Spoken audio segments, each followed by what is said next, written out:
आम Laxman KC from Nepalgunj र हजुरलाई मेरो युट्युब च्यानलमा स्वागत छ। र आजको टपिक चाहिँ बाइकको ब्याट्री घरको इन्भर्टरमा कसरी चार्ज गर्न सकिन्छ भनेर रहेको छ।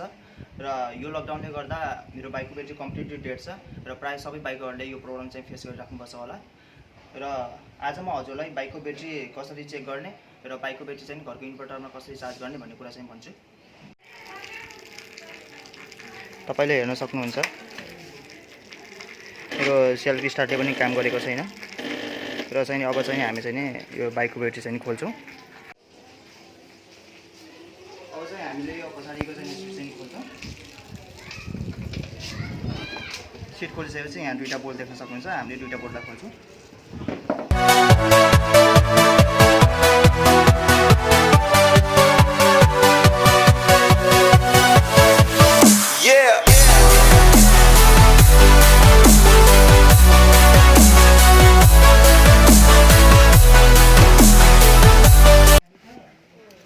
हामीले बाइकको ब्याट्री चाहिँ झिकिसकेको छौँ र यसमा तपाईँले हेर्न सक्नुहुन्छ स्ट्यान्डर्ड चार्जिङ मेथड भनेर आएको छ। यसमा चाहिँ तपाईँले 5 देखि 10 घन्टा चाहिँ चार्ज गर्नुपर्ने हुन्छ र हामीले चाहिँ यो ब्याट्री ठिक छ कि छैन भनेर चाहिँ हेर्छौँ। फर्स्टमा चेक गर्छौँ। त्यसको लागि हामीलाई मल्टिमिटर चाहिन्छ र मल्टिमिटरमा तपाईँले चाहिँ यसमा भोल्टेजमा हामीले सेटिङ राख्छौँ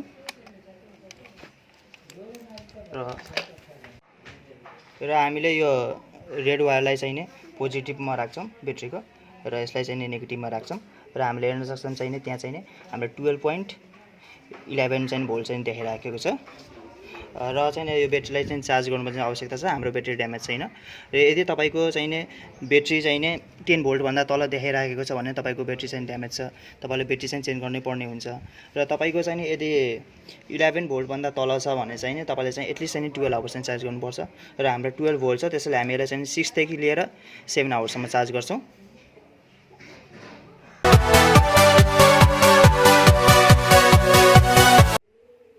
हामीले चाहिँ ब्याट्रीमा तार चाहिँ कनेक्सन गरिसकेका छौँ र हामीले यो ब्याट्रीलाई चार्ज गर्नको लागि हामीले घरको इन्भर्टर युज गर्छौँ र सबभन्दा फर्स्टमा चाहिँ हामीले चाहिँ इन्भर्टरको मेन स्विच चाहिँ अफ गर्छौँ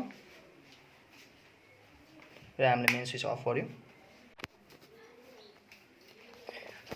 त्यसपछि हामीले इन्भर्टरको स्विच पनि अफ गर्छौँ। हामीले ब्याट्रीको पोजिटिभ टर्मिनललाई इन्भर्टरको हामीले चाहिँ पोजिटिभ टर्मिनलमा चाहिँ हामीले कनेक्ट गर्छौँ।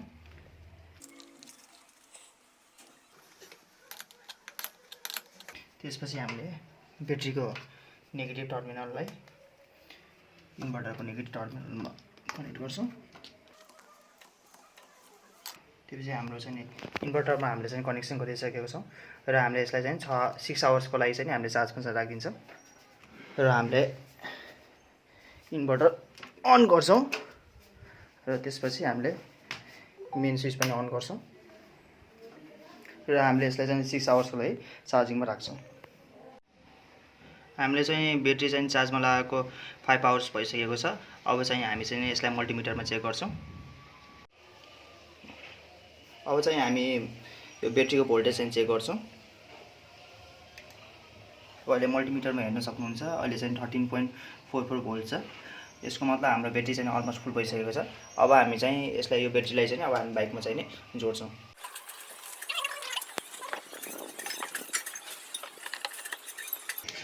हामीले यो रेड पोजिटिभलाई पोजिटिभमा जोड्छौँ।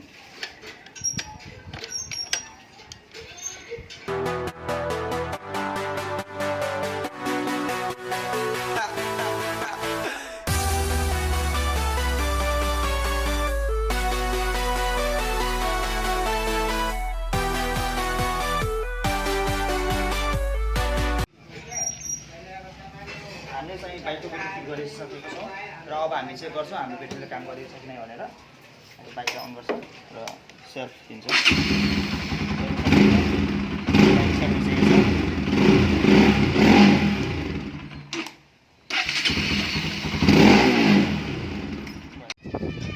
बाइकमा चलाएको 3-4 दिन भइसक्यो होइन त्यो ब्याट्री डाउन भएर। अनि तपाईँहरूलाई पनि यो भिडियो बनाऊँ भनेर नै मैले चाहिँ ब्याट्री चाहिँ चार्जमा राखेको थिएन होइन। यो भिडियो बनाउँदा चाहिँ मलाई अलिकति समय लाग्यो। अब चाहिँ अब यो फाइनली यो ब्याट्रीले काम गरिसकेपछि अब यो बाइकलाई चाहिँ हल्का राइड गर्नु पर्यो।